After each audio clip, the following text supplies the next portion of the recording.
लिए काफी हैं कि कंपनी गलत नहीं थी।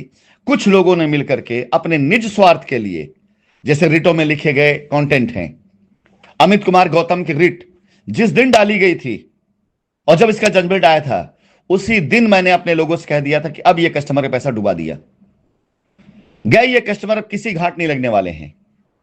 आपको ध्यान होगा कि हमने अमित कुमार गौतम की रिट को लेकर के बहुत तेजी से एक मुहिम चलाई थी, लेकिन कुछ कस्टमर गढ़ ऐसे थे, कुछ क्या उसमें ज्यादातर कस्टमर ऐसे थे जो खुद एसोसिएट थे, खुद चोर थे। तो उन लोगों ने प्रोपेगेंडा मार्केटिंग शुरू करी और वहां से मैंने फिर चुपचाप इस रिट की कबर खोदना शुरू कर दिया। सबकी निगाह मैंने कहीं और डाइवर्ट करी। हर कोई बंदा देखता रहा कि ये रोज रोज क्या नई बातें कह रहे हैं, लेकिन कबर खोदना मैंने शुरू कर दिया था। अमित कुमार गौतम से लेकर के जितनी ऐसी फेक रिटें थी उठाई गई, पढ़ी गई और उठाकर कोर्ट के अंदर डाली गई। आपके सामने मैंने सिर्फ कंपनी से दायर की गई एसएलपी के सिर्फ 2 पेज भेजे हैं। 60 पेजों से ज्यादा की एसएलपी, जिसके अंदर सिर्फ माननीय सर्वोच्च न्यायालय से एक अपील की गई कि कानून का उल्लंघन करने वाले लोग, कानून को गलत तरीके से दुरुपयोग करने वाले लोग, कानून की आंख में धूल झोंक कर कानून सहारा लेने लोग, वो किस तरह से माननीय उच्च न्यायालय को बाकायदा उसको सही तथ्य न देकर के झूठ के आधार पर एक ऐसा जजमेंट लेकर के आए जो पूरी तरीके से कानून का पालन नहीं करवाता है। इस जजमेंट में यह साबित होता है कि हम दोषी हो गए हैं, हम गुनहगार हो गए हैं, बगैर कोई ट्रायल चलाए हुए, बगैर किसी प्रकार की कोई भी हमें नोटिस दिए हुए, और इस प्रकार से कानून का उल्लंघन किया जा रहा है। रुकना ही रुकना था, यह फैसला रुकना ही रुकना था। क्यों? आपका बेस कमजोर है। अगर 68,000 करोड़ रुपए का स्कैम हुआ होता, कंपनी पैसा लेके भाग जाती, तो भले ही कुछ भी होता, कस्टमर के हित में कोई ना कोई फैसला जरूर आता, जो कि साबित नहीं हुआ। अगर आपके द्वारा दिए गए पैसों से विदेशों में जमीनें खरीदी गई होती, विदेशों में प्रॉपर्टी बनाई गई होती, या विदेश चला गया होता, तो भले कुछ भी हो जाता, अगर यह बात साबित हो जाती तो कस्टमर के हित में कुछ ना कुछ जरूर आता। आज सोचिए आप कि 6 साल से ज्यादा समय बीत रहे हैं और आप कस्टमर जो लीगल में गए 6 साल से परेशान हैं, और इस 6 साल के बाद एक जजमेंट आता है, स्पेशल कोर्ट आपके क्लेम को पास करती है, हाई कोर्ट में चैलेंज किया जाता है उस क्लेम को, और अभी हाई कोर्ट में अमेंडमेंट करके फिर से दोबारा रिट डाली जाती है, जजमेंट पेंडिंग है और सुप्रीम कोर्ट उस पर स्टे लगा देता है।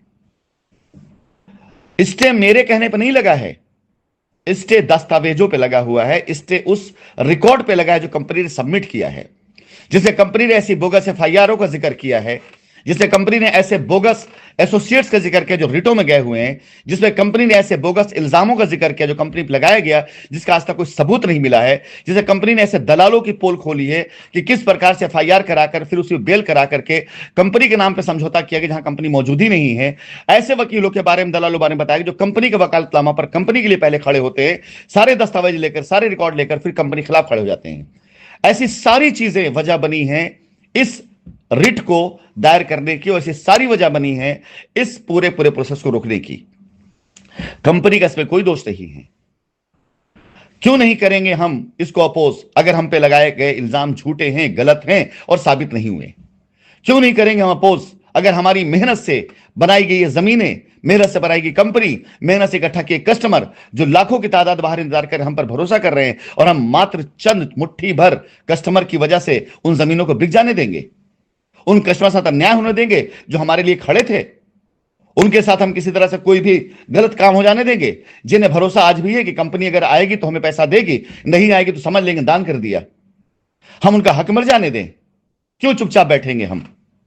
मात्र चंद मुट्ठी भर कस्टमर की वजह से जो झूठ के आधार पर आज एफआईआर करा करके, रीड करा करके उनको लगता है हमने इतनी बड़ी कंपनी को रोक दिया, बंद कर दिया।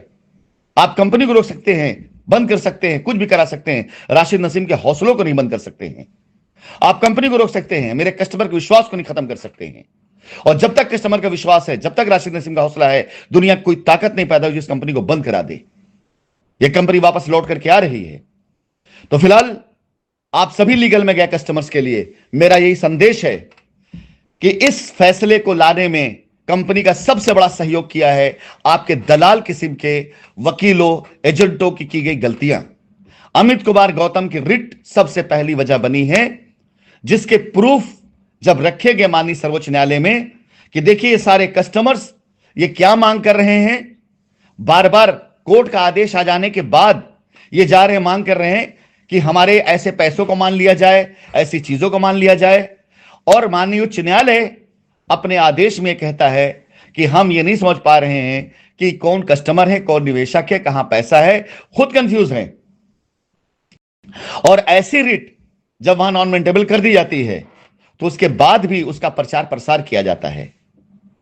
कस्टमर्स उसके अंदर ना के बराबर हैं, रियल वाले मैक्सिमम तो चोर बैठे हैं उसके अंदर, जिन्होंने एफआईआर कराई एसोसिएट होकर के, जमीनें लिखवा ली कंपनी की, बेल के नाम पे पैसे खा लिए, उसके बाद भी आज की तारीख में रिट में चले आए हैं, क्लेम मांगने चले आए हैं। उसके बाद भी दी गई नोटिसों का जवाब वो ऐसे देते हैं जैसे देश के अंदर कानून का नहीं उनका राज हो गया है। अगले 10 से 15 दिन के अंदर आपको उनकी औकात और उनका हश्र दोनों दिखाई दे जाएगा। सुप्रीम कोर्ट तक मामला पहुंच चुका है, सुप्रीम कोर्ट के संज्ञान में बातें आई और उन बातों के आधार पर यह स्टे लगा है। इसको आप ध्यान रखिएगा, हर वो बंदा जो ऐसे जाल में फंसा हुआ है वो ये बात ध्यान रखेगा कि यह स्टे राशिद नसीम के कहने पर, शाइन सिटी कहने पर नहीं लगा है। यह स्टे आपके द्वारा दी गई गलत इंफॉर्मेशन, लगाए गए गलत आरोप और उस गलत आरोप, गलत इंफॉर्मेशन के आधार पर कोर्ट के द्वारा आए हुए जजमेंट का गलत तरीके से इस्तेमाल करने की वजह से लगा है। इसमें हमारी कोई गलती नहीं है, इसमें गलती आपकी। तभी मैंने ऊपर लाइन में कहा कि बेवकूफ इंसान को अपनी बेवकूफी साबित करने के लिए बहुत बोलना पड़ता है और समझदार इंसान बेवकूफ इंसान की बेवकूफियों का फायदा उठाते हैं। तो आप सभी कस्टमर ऐसे बेवकूफों के चंगल में फंस चुके हैं जो ना तो अपना भला कर पाए कभी जीवन में, अगर आप ना होते तो उनका घर चलना मुश्किल था, और ना आपका कर पाएंगे। आज जरा सवाल कर लीजिए ना, ये मैंने आप सामने पेपर भेज दिया है कि इस रिट में जो ग्राउंड है वो ग्राउंड अमित कुमार गौतम और एसोसिएट्स और लॉयर्स, इनकी बेईमानियां ये वजह बनी है स्टे की। यस, ये वजह बनी स्टे की। अब अमित कुमार गौतम की रिट को अगर हमने सुप्रीम कोर्ट में रखा होगा तो सुप्रीम कोर्ट ने खुद संज्ञान में लिया होगा ना कि इसमें सही क्या गलत क्या है, इसमें हमारी क्या गलती है। आपकी रिट गलत है। अगर हमने कुछ ऐसी रिटें एसोसिएट के रिकॉर्ड के साथ रखा कोर्ट के अंदर कि जो पहले एसोसिएट भी थे, रिटों में आए हैं, पे आउट लिया है, जितने क्लेम कर रहे हैं उससे कई गुना ज्यादा ये पैसा पा चुकी कंपनी से, उससे कई गुना ज्यादा पैसा कस्टमर से ले चुके हैं, और ये बात इन्होंने छिपा के रखी है, तो हमारी क्या गलती है। इसमें गलती तो उन लोगों की है जो रिटों में गए हुए हैं। ऐसे अधिवक्ता जिनके वकालतनामा कंपनी के पास भी मौजूद हैं और फिर वो जाकर के केस लड़ रहे हैं। ऐसे अधिवक्ता जो कंपनी के जमीनों पर समझौता करा करके, फर्जी अथॉराइजेशन से रजिस्ट्री करा करके ये दावा करते हैं कि मेरे यहां से की गई एफआईआरें आज क्लियर हो गई, आज इनकी लायबिलिटी उतर गई, आज मेरा इतना वो हो गया, और वही अधिवक्तागण आकर के इलाहाबाद हाईकोर्ट में खड़े होकर कंपनी के ऊपर आरोप लगाते हैं। ये सबूत, ये दस्तावेज, ये पेपर, ये डॉक्यूमेंट्स काम आए हैं स्टे लाने के लिए। इसमें हमारी कोई गलती नहीं है। इसमें गलती आपके उन सभी रहबर, रहनुमा, लीडर्स, दलाल, अधिवक्ता, एसोसिएट्स की है जिन्होंने 6 सालों तक आपके आंख में धूल झोंका और आपको बेवकूफ बनाते रहे। पहले आपका पैसा डुबाने की साजिश की गई, फिर आपका पैसा खाने की साजिश की गई, अब आपका सुकून, चैन, जिंदगी सब बर्बाद करने की उनकी साजिश है। आज आप उनके पास जाए, दावा करिए, देखिए आपको धक्के देकर भगा देंगे वो। आज आप कहिए जाकर के कि आपकी वजह से मेरा पैसा फंस गया, आपको धक्के मार निकाल देंगे वो। कोई जिम्मेदारी लेने वाला नहीं, आप आजमा के देख लीजिए। आज आप उन्हें फोन कर लीजिए 4 बार, आपका नंबर ब्लॉक कर देंगे वो। आज आप उनसे बोलिए सोशल मीडिया अपना खोल दें, कमेंट्स बॉक्स, और एक डिबेट पर आ जाएं, भाग जाएंगे वो। अगर नहीं यकीन तो करके देख लीजिए।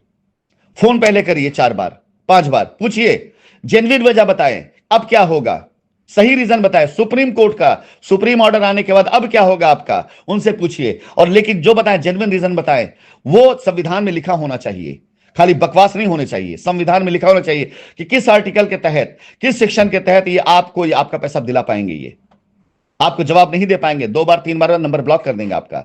जाइए टिकट करा के घर पहुंचिए, घर के बाहर डेरा लगाइए, घर से बाहर निकलना बंद कर देंगे, या आपको धमकी देंगे, जाओ मैं पुलिस बुला के पकड़वा दूंगा। ये सारे के सारे लोग अब आपके खिलाफ खड़ा होना शुरू हो जाएंगे। आप जिन्होंने इनको पाला है कुत्तों की तरह से पिछले 5-6 सालों तक, जिन्हें रोटियां खिलाई हैं, बोटियां खिलाई हैं, जो दुम हिलाते रहे आपके आगे पीछे, आज जरा आप इनसे थोड़ा सा सवाल कर लीजिए, देखिए भौंकने लग जाएंगे, काटने लग जाएंगे आपको। यह है कुत्तों की फितरत, और ये अपना कुत्तापना दिखाना शुरू करेंगे आपके साथ में। नहीं यकीन हो करके देख लीजिए।